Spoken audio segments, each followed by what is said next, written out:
بسم اللہ الرحمن الرحیم۔ محترم سامعین کرام، جیسا کہ آپ کو علم ہے کہ ہمارے ملک پاکستان کے اندر ایک بہت بڑی آفت جو کہ سیلاب کی صورت کے اندر آئی ہوئی ہے، اور ہمارے بہت سے مسلمان بھائی جن کے مکان تک گر گئے، کھیتیاں جو ہیں وہ تباہ برباد ہو گئیں،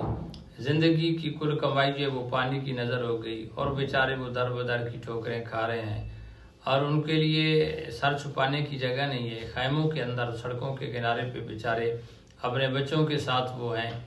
اور الحمدللہ ہمیں اللہ تعالیٰ نے دیا ہے، ہم اپنے گھروں کے اندر بیوی بچوں کے درمیان بیٹھ کر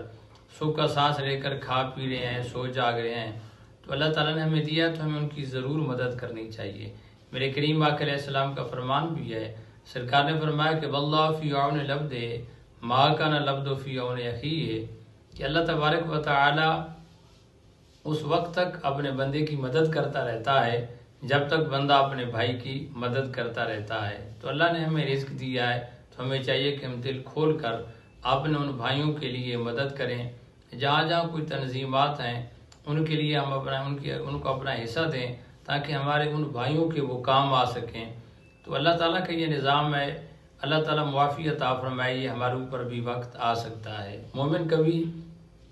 بیٹھ کر وہ تماشا دیکھنے والا نہیں ہوتا،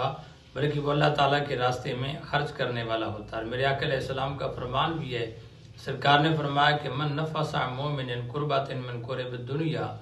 سرکار نے فرمایا کہ جو بندہ اپنے کسی مسلمان بھائی کی دنیاوی تکالیف میں سے کوئی تکلیف دور کرتا ہے تو اللہ تعالیٰ قیامت کے دن